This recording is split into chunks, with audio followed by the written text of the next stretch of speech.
I am playing RuneScape one coin flip at a time. This is Mike Penny. Mike is an Ironman who can only kill a mob until he has a 50% chance at that mob's rarest drop. After that, he is locked out of that mob forever. In a race against my own luck, I will unlock great pieces of gear, but I might miss out on best in slot upgrades. The goal? Completing the Master Combat Achievements. This is 50-50.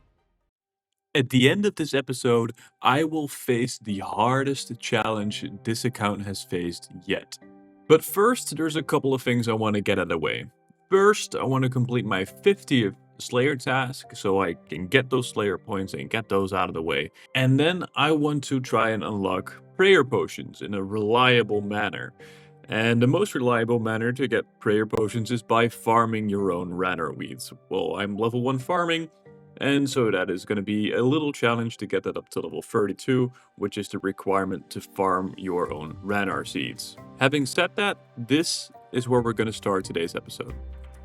And that is our 50th Slayer task completed. We received 270 points, giving us a total of 630. That is just a beautiful sight to behold. We are now fairly safe for the future. There's going to be an update coming, and I'm a little scared of what that update will bring. It's the summer sweep up, but that is a worry for later. So I have been putting this quest off for way too long, but it is just too much of a risk for me not to complete this quest right away, because I will mess up at some point for sure and lock a mob that I need to kill for this quest. So I'm now going to complete Rag and Bowman 1. Walk of shame because I forgot my tinderbox. Right, this time with a tinderbox we have handed in all the bones, so that should be Rag and Bowman Part 1. 500 cooking and prayer XP, which we really don't care about, but we have automatically started the quest Rag and Bowman 2. And this allows us to passively obtain bones that we need from the other mobs without us having to be afraid of actually locking out of that mob on accident. So that's one less hurdle out of the way for the questscape. Alright, so I've done a little bit of thinking, and in order to get my farming to level 32, I think I'm going to do it all through quests. I think that should be possible. So I'm aiming to do Recipe for Disaster, the Goblin Generals subquest, Fairy Tale Part 1, which will also help me unlock fairy rings, which is great. And then I think there's Forgettable Tale of a Drunken Dwarf. I should be able to do Garden of Tranquility. I might be able to do, that has requirement of 25 farming. And maybe Garden of Death, I think that's level 20 requirement. So that should all hopefully take me to level 32. But first, we're going to do Nature Spirit, because I want to start out with Fairy Tale Part 1, because if I can unlock fairy rings, that will just help me travel for the future quests. So, Nature Spirit, because that's a prerequisite for Fairy Tale Part 1, and then we move. And there we go, I have now been officially blessed by Drezel, and his blessing says that you all have to like and subscribe this series if you enjoy watching it. So, follow his lead. And there we go. That is Nature Spirit completed. So this one does not give any farming experience, but this is a prerequisite for Fairy Tale Part 1, which does give some farming experience. So let's see if we can do that now. I lied. I have to do Lost City first. So here I am cutting an entire inventory of Draman branches. There we go, that is Lost City completed, which means we can get started on Fairy Tale Part 1, which is the first quest that's going to give us some farming experience. So finally getting that number 1 off the board in a little bit. I mean, just look at this shot. How can you not love this game? I just remembered that the damage you do to the boss in Fairy Tale Part 1 is dependent on your farming level instead of your strength level, and currently my farming level is 1, which would make it a very annoying boss fight.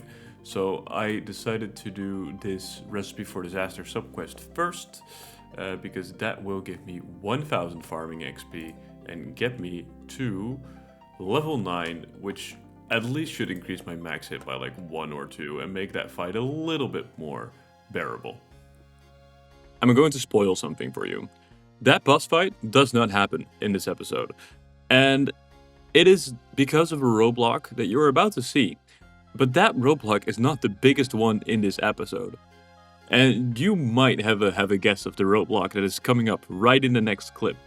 But at the end of the episode, when we were talking about what struggles are we foreseeing with the 50-50 challenge, no one, in not a single comment, saw that coming. Oh no. Have a look at this. Mortmire stem, Mortmire mushroom, and a nature talisman. Should have known this was coming. I think probably the best way to get a nature talisman is through Guardians of the Rift by now. But I'm not sure. I'll have to do some research. So the first little detour of this episode is I have to get a nature talisman.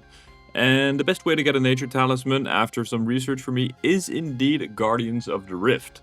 But in order to start Guardians of the Rift, I'm going to need 27 rune crafting, which is easily enough achieved because I can train it up to 10 with Enter the Abyss, and then train it to 27 by doing the quest that gets you into the Guardians of the Rift. So that should all be fine. Next to that, I want to start setting up birdhouse runs. Because if I'm going to get my farming to level 32, I'm going to need some seeds to train my farming a little further up after that. So willow seeds, maple seeds, all the type of stuff. And for that, birdhouse runs are just incredible. So I'm going to start those two tasks in parallel, and then we'll hope to get a nature talisman from Guardians of the Rift. Unless there's another detour? Question mark? That is the Enter the Abyss mini quest, level 9 runecraft, which if I do one simple inventory of some kind of runes, it hopefully gets me to level 10. And if I'm level 10, I can start Temple of the Eye in order to do Guardians of the Rift. And if my calculations are correct, then this should get me 10 runecraft. It does, which is beautiful. Also an easy Varrock task and an easy wilderness task by knocking this out through the abyss. So I can now start Temple of the Eye in order to start Guardians of the Rift. There we go, that is Temple of the Eye completed. So we can now do Guardians of the Rift. This should bring us to 27 if I'm not mistaken. Yeah, perfect. And so what I want to do now is I'm going to complete Bon Voyage and get some requirements for me to start doing birdhouse runs. So I have something to do while I'm editing, so I can just pop in once every hour, do a birdhouse run, and then go on my way. So in order to start Bon Voyage, you actually need 100 museum kudos. So I talked to historian Minus here to update him about some quests I did, and got 2 lamps. And now I'm in dubio. I think these are just gonna go on Slayer as always. I was contemplating putting them on Herblore, but you know, we'll put them on Slayer. Just because we want to reach the level 48 for the Perilous Moons quest. There we go, that is 100 kudos, that is 113, so I can now do Bon Voyage, but I'm gonna stay here in the cleaning area until I find a ruby necklace, which will allow me to teleport easily to Fossil Island after I've unlocked it, so I can do my birdhouse runs a little faster. There is the clean necklace, took like 5 or 6 inventory, so I've been here for what, 10 minutes-ish. Not too bad. And now I can enchant my own ruby necklace, which is perfect. So I'll just destroy all of these. Well, actually, I'll just clean this inventory. It's faster than dropping. That is a Bon Voyage completed.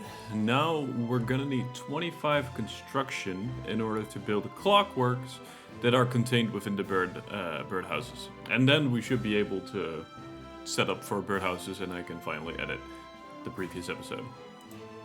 And this should be the final chair. There we go. That is 25 construction. I can now upgrade this clockmaker's bench to crafting table 2. Beautiful. And then if we do craft clockwork mechanism, I think that only requires a steel bar. There we go. So we make 4 of those, and then we're set to do birdhouse runs. And there we go. That is our very first birdhouse run completed, and we can immediately go to oak bird traps, which is very nice. So I will run this way back around and fill them with oak birdhouses this time. Alright, if we make an unfired bull here, I think that should be enough. Do I actually need to fire it? I do need to fire it. I need to make the bull from scratch. But that should not be an issue, and then once this is fired, we can talk to Toby in Varrock to claim our reward. That is the Varrock Easy Diary. Perfect. So I finally decided to come to Guardians of the Rift, and I only did a couple games and then I had to go for dinner, so I got my runecraft up from 27 to 35, and I figured, you know, I might get lucky. I'll do the first 5 pulls now, and then I'll go back in for some other games. So let's pull, let's see what we get. Chaos runes, we're looking for either the nature talisman or pearls. Alright, we got 1 set of pearls, that's it. Not too lucky. Look, it's detour after detour at this point. I was failing a lot of Guardians of the Rift games because, well, either my mining is too low or because I don't have pouches, or well, I do have pouches, but I don't have the means to repair them through NPC contact. And I looked up what I would need for NPC contact, and actually the requirements for lunar diplomacy aren't too bad. Instead of, well, except for 60 mining, which is a tough one, and the crafting requirement is also a fairly high one. But since I want to get that quest done anyways, I started mining sandstone, and so it looks like in order to get the nature talisman, we're gonna complete lunar diplomacy first. Yeah, that's the way this episode is headed, it looks like. Let's get myself a rune pickaxe. Nice. So by far the 2 steepest requirements for lunar diplomacy are 60 mining and 61 crafting. Everything else either I already have or is very manageable. And now, what is the best way to train both mining and crafting when 90% of your time is allocated to editing or working, but not actually playing the game? Well, there we have shooting stars. So the following clips present to you a very nice montage of about a week of mining shooting stars. Enjoy.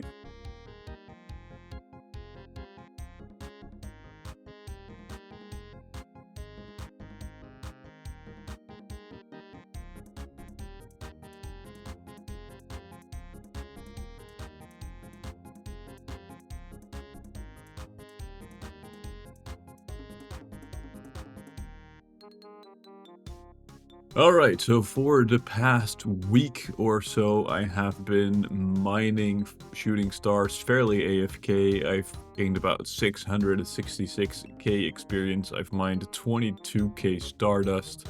There really hasn't been a moment where I've not been mining shooting stars over the past week. So through this way, I banked a lot of crafting XP, and that's actually what we're going to go get now. Alright, there we go. I think I'll buy the Celestial Ring. It is 2k Stardust, but I think it's an item I want to have anyway. It gives an invisible boost to your mining, which is just really good. Star Fragment is not really useful for us. We use that to recolor our Prospector's outfit, which we don't even have. And then the bag full of gems, that is the one that we're going to buy. We should be able to buy around 68 of them. If my math is correct, they don't decrease in price once you've bought one, so they have a constant cost of 300 Stardust. So that's, you know, fairly easy to calculate. But yeah, this purchase of bags of gems should net us a lot of gems and a lot of crafting experience. Will probably get us to around the mid-50s. But we'll have to wait and see on what kind of gems we get, etc. I'm hoping on a few dragon stones. And that is the final couple of them. The total tally, 1,374 sapphires, 917 emeralds, 336 rubies, 79 diamonds, and 12 dragonstones. So we got really lucky on the dragonstones, at least I think. So really, really happy about this.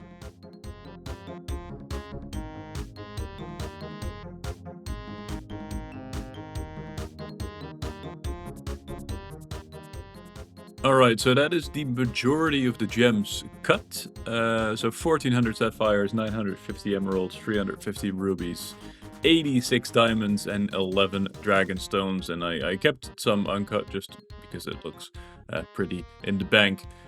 This brought us all the way to level 56, but we're gonna need level 61. And this is approximately 1357 molten glass that I can blow into lantern lenses. So, it's time to hit the charter ships. I'm not gonna lie, I forgot how much I hated this interaction, but at least we got this new sort of deposit interface, which is gonna speed it up a little bit. So I'm currently at Land's End buying 1357 soda ash and buckets of sand, but they only stock 10 per world, so I have to hop approximately 136 worlds. Yay! Alright, that is a couple of hours of buying buckets of sand and soda ash in the pocket. I have enough banked for just shy of level 61. I will achieve level 61 once I complete the Fremennik trials. But first we're going to need to convert this all into molten glass and then blow some lantern lenses out of it.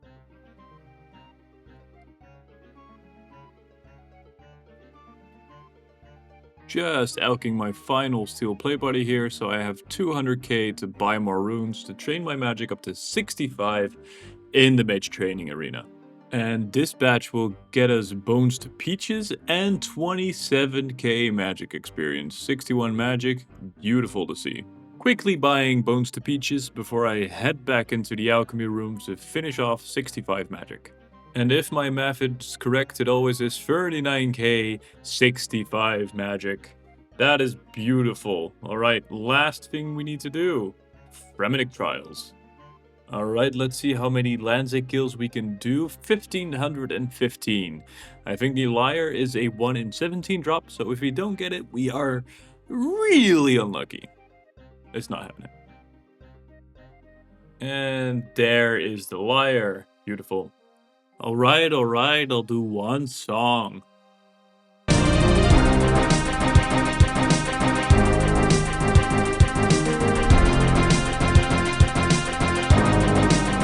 After that amazing performance, Brunt has no choice but to make me an actual Fremennik, and that will give us 61 crafting. Beautiful.